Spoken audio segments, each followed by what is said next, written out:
Total Sports, brought to you by Fourth Terrace Diagnostic Center.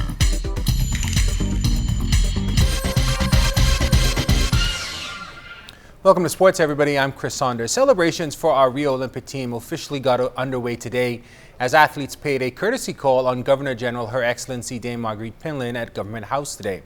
Among those on hand, the 100 hurdles finalists, Padria Seymour, and members of our bronze medal winning men's 4x4 team.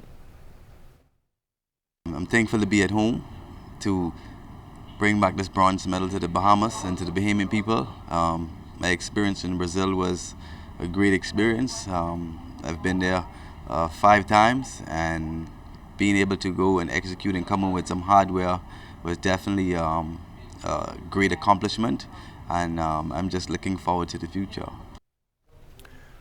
Olympic celebrations will actually culminate on Sunday afternoon with a gala event at the Melio Resort. While all of the Olympians will be recognized, organizer Tommy Stubbs says there will be a couple of special tributes as well. Chris Brown is going to be special because he could be retiring, and the fireman has to go in style, so we have something planned for him, as well as probably Levan Sands, who has been very tremendous in helping and contributing to what we're doing, and obviously to Debbie Ferguson. Olympic champion Shawnee Miller is expected to receive special honors as well. It will definitely be hard to outdo the reception Miller had yesterday when she returned to her alma mater, St. Augustine's College. And that was because it was Shawnee Miller Day. While at SAC, Miller let everybody know that despite her hectic schedule, she still keeps up with the local track and field scene, and specifically the BAISS Championships. We let QC have their little fun moments now. It's about time we take it back, okay? It's about time. We let them celebrate for 2 years. We're taking it back this year, and we're going to start back over the tradition. Still talking track and field, the next Shawnee Miller may actually already be out there somewhere. The Family Islands is a good place to look, and if there was any place, it would possibly be in Exuma. Coach Antonio Saunders hopes to find them there, as this is a part of his reason for building his program at Ellen Coakley. It takes time for us to get the program to the start, to the way we want it. Coach Ingram has done a great job at Andros, and right now he is the benchmark that we're going for because of the great work he has done. So we did a lot of talking over the summer, and now we're going to tailor our program to what he has done, and we're going to hopefully within the next 2 to 3 years surpass what he is doing now. The Bahamas made history at this year's Olympic Games, participating in rowing for the very first time. Come Tokyo 2020, the hope is for even more sports to be entered. And as Charles Fisher tells us tonight, some moves are already being made in that direction. Mandated to grow the capacity of small sports, especially Olympic sports, the Bahamas Olympic Committee has awarded Tyson Isaacs with a 3-month scholarship to fine-tune his skills in Budapest, Hungary. I feel it's going to be an awesome experience. I'm just looking forward to learning, sharpening my skill set so I could bring some knowledge back to my country. This is a tremendous opportunity for us because wrestling is a very small sport in the Bahamas. Is still very much underutilized, and we see wrestling as a development tool, like all sports are a developing tool, and we are hoping that we can develop above everything our young people. BOC Secretary Romel Fish-Knowles and President Wellington Miller wishing the best to Isaacs. We've had now some 4 or 6 other small sports organizations attend this course with a view of developing the sport for 2020 and to get us if not at the Olympic level, at least to the CAC, the Pan Am, or the Commonwealth Games level. We are probably in the Olympic Committee are proud of you, how you took this opportunity to better yourself and to better the Bahamas and to better the Bahamas Wrestling Federation, so that our young wrestlers and Bahamian athletes on the whole, because when you come back with your experience, I'm sure that other federation would be calling on you for conditioning of their athletes, the new techniques that you will learn.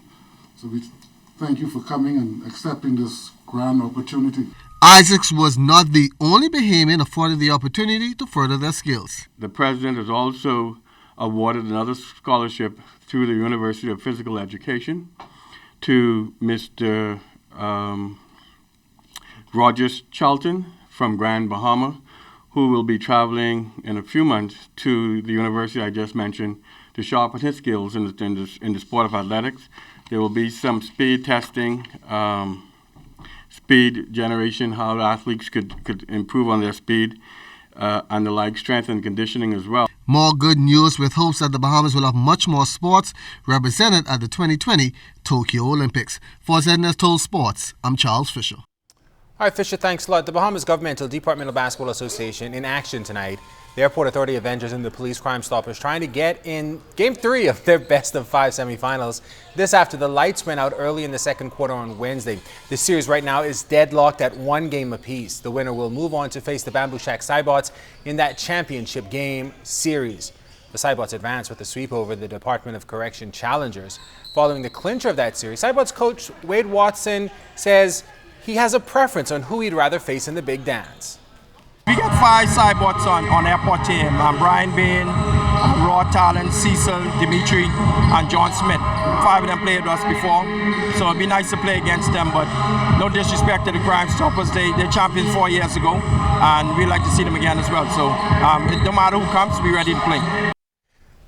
The New Providence Softball Association, with just 1 game last night at the Blue Hill Sporting Complex, the CNS Hitmen took to the field against the BTC Elite Warriors.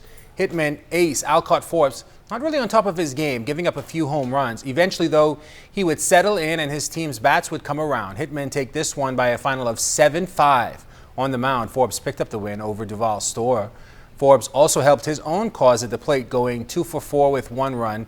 Kieran Monroe was 1 for 4 with an RBI. And for the Warriors, Richard Bain went 1 for 4 with 2 runs scored and 2 RBIs as well. Sherman Ferguson was 1 for 1 with an RBI and scored once as well. The Insurance Management Bears under-17 soccer squad will look to kick it into high gear early in the upcoming season. The team trains hard regularly, hoping to improve on their weaknesses. We're going to be competitive. Last year we ended up in 3rd place. I think we're going to improve on that position this year. We've got a team that has some ability with some experienced seniors. Obviously we've got some youth coming up, so we're trying to get in form and get ready. League should start about October 15th or thereabout. And so we got guys, out here training. That's a look at sports. I'm Chris Saunders. Your final look at weather is still to come.